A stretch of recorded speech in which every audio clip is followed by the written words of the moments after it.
अस्सलाम वालेकुम स्टूडेंट्स, आप देख रहे हैं डिजिटेक एजुकेशन पीके।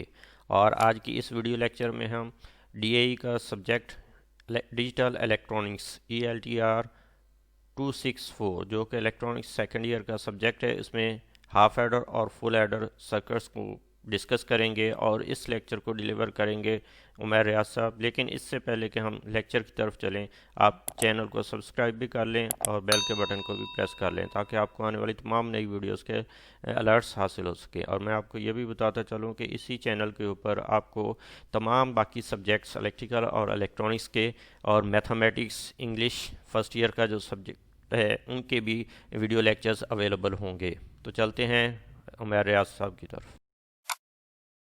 अस्सलाम वालेकुम। आज हम डिजिटल इलेक्ट्रॉनिक्स का चैप्टर नंबर 4 देखने जा रहे हैं जो कि है binary arithmetic circuit. Binary arithmetic circuit में हम सबसे पहले देखेंगे कि बेसिक अरिथमेटिक ऑपरेशन क्या क्या है। जिस तरह मैथमेटिक्स में अरिथमेटिक ऑपरेशन होते हैं वैसे ही बाइनरी को सॉल्व करने के लिए भी हमारे पास अरिथमेटिक ऑपरेशन होते हैं। और वो जो बेसिक अरिथमेटिक ऑपरेशन है वो एडिशन, सब्ट्रैक्शन, मल्टीप्लिकेशन और डिवीजन है। सबसे पहले हम बात कर लेते हैं कि एडिशन की। एडिशन जो है वो बाइनरी अरिथमेटिक सर्किट में हो तो जाती है, लेकिन सर्किट के थ्रू ये कैसे होगी वो आज हम देखेंगे कि इसके लिए हमारे पास किस तरह के सर्किट्स यूज होंगे। तो एडिशन के लिए हमारे पास दो तरीके हैं कि एक हमारे पास हाफ एडर है और एक फुल एडर है।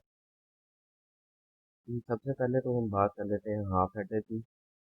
कि हाफ एडर क्या है कि अगर हमने कोई दो बाइनरी बिट्स को जो है वो जमा करवाना है, एक एक बिट की दो बाइनरी बिट्स है और उनको हमने जमा करवाना है, तो इसके लिए हमारे पास हाफ एडर यूज होगा। इसकी दो इनपुट्स होंगी, ए और बी। इसी तरह अगर हमने इसकी आउटपुट्स ले देखनी है तो हमारे पास दो इसकी आउटपुट्स होंगी, सम और कैरी। अगर इसी तरह इसकी ब्लॉक डायग्राम की बात कर लें कि ए और बी इसकी दो इनपुट्स हैं और हमारे पास सम जो है वो और कैरी दोनों जो है ये हमारे पास इसकी आउटपुट के तौर पे शो होते हैं।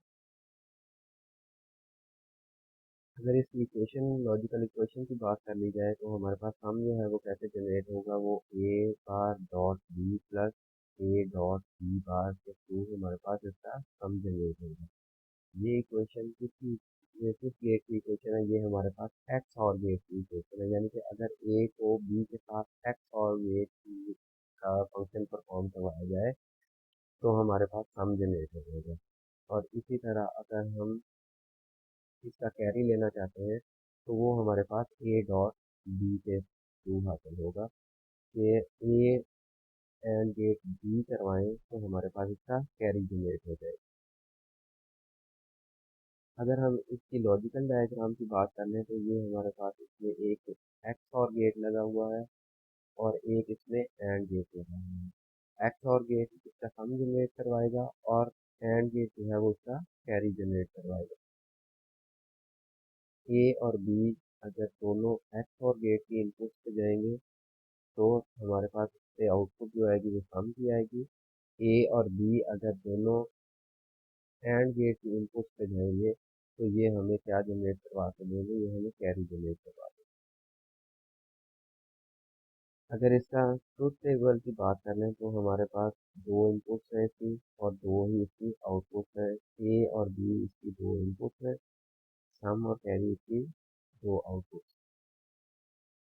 इसके चार कॉम्बिनेशन बनेंगे, पॉसिबल कॉम्बिनेशन इसके फोर है, ये जो कि हमारे पास टू की पावर एन से फाइंड किए जा सकते हैं। जितनी भी इनपुट्स हों वो टू की पावर एन एन की जगह पे पुट कर दें जितनी भी इनपुट्स हैं, तो हमारे पास इसके टोटल कॉम्बिनेशन ही आते हैं। तो यहाँ पे अगर हम टू की पावर टू करें तो हमारे पास फोर कॉम्बिनेशन निकल आते हैं।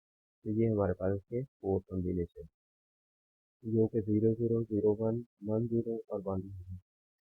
अगर हमारे पास जीरो जीरो है तो इसका सम जो है वो, जाहिर सी बात है, सम जो है वो जीरो आएगा, कैरी भी जीरो आएगा।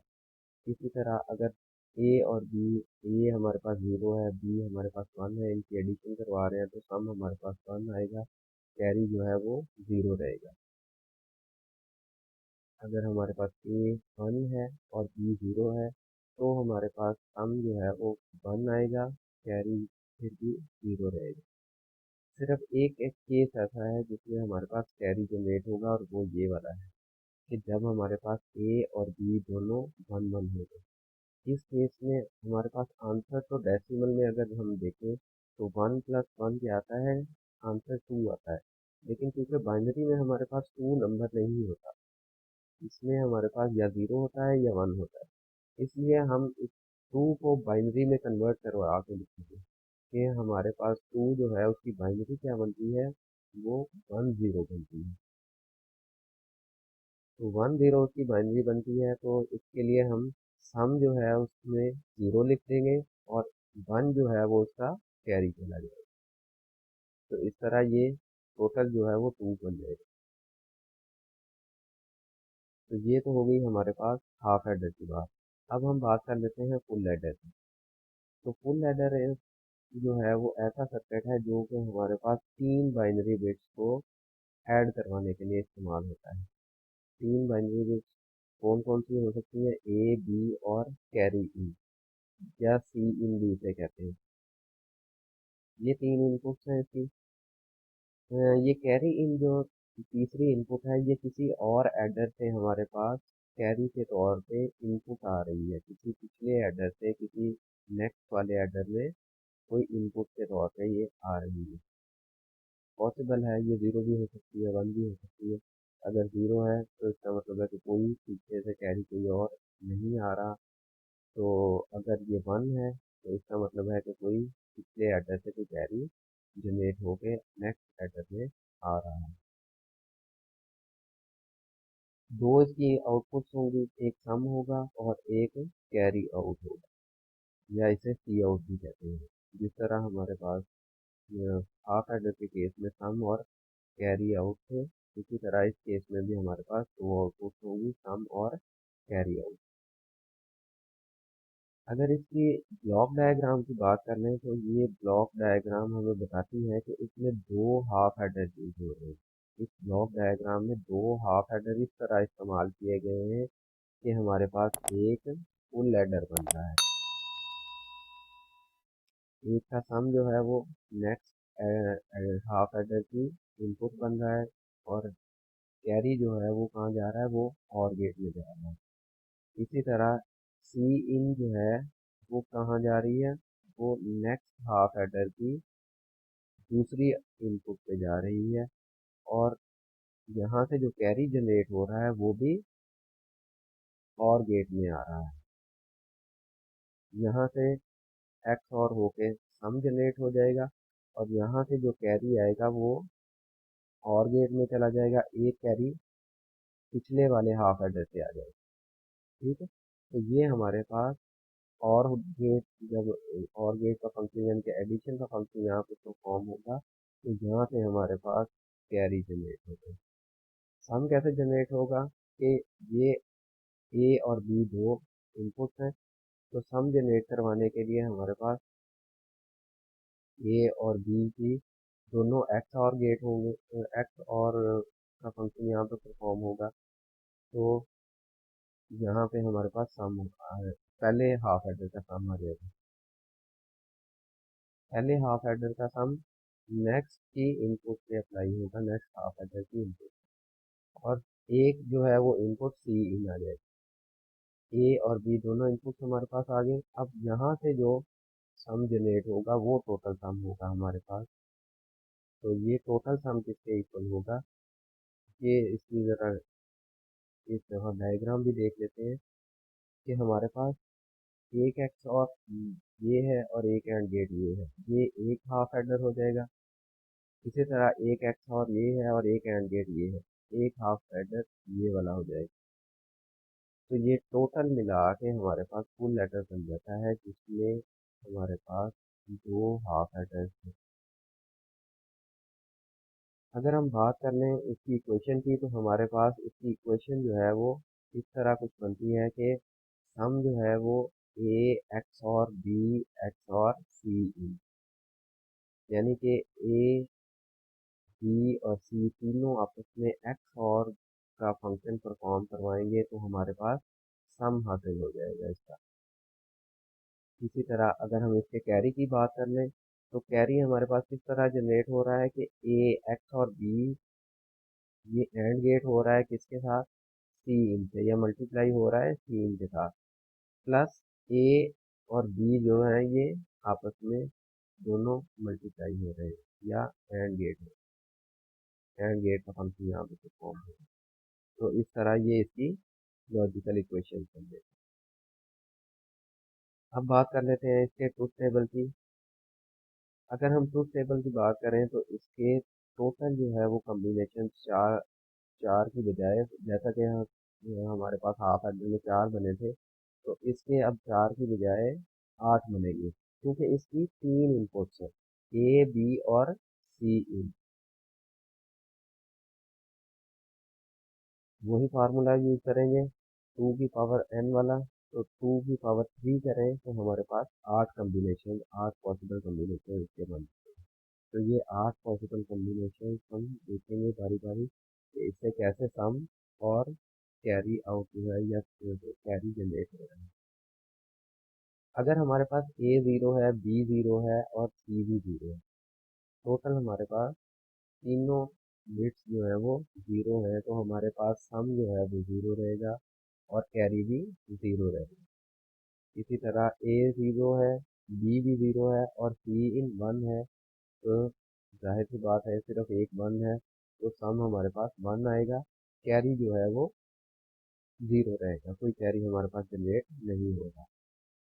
नेक्स्ट केस भी सेम ही है, ज़ीरो है, इसमें बी वन है और सी इन जो है वो ज़ीरो रहेगा, लेकिन सम वन ही रहेगा और कैरी कोई जनरेट नहीं होगा। इसी तरह नेक्स्ट केस देख लेते हैं, तो आगे कि हमारे पास ज़ीरो है ए, बी जो है वो वन है और सी इन हमारे पास वन है, तो इसका सम जो है वो हमारे पास क्या बनता है, एक वन ये है और एक वन ये है। जैसे कि मैंने पहले भी बताया कि ये टोटल 2 बनता है डेसिमल में, लेकिन हमने तो इसकी बाइनरी लिखनी है, तो बाइनरी की फॉर्म में 2 जो है वो 10 बनता है, तो 0 जो है वो उसके सामने आ जाएगा और 1 जो है वो उसके कैरी में चला जाएगा, तो सम इसका 0 हो गया और कैरी 1 हो गया। पांचवें केस में हमारे पास 1 है ए और बी जो है वो 0 है, सी वो भी 0 है, तो हमारे पास सम जो है वो 1 जनरेट हो जाएगा और सी आउट या कैरी जो है वो हमारे पास 0 रहेगा।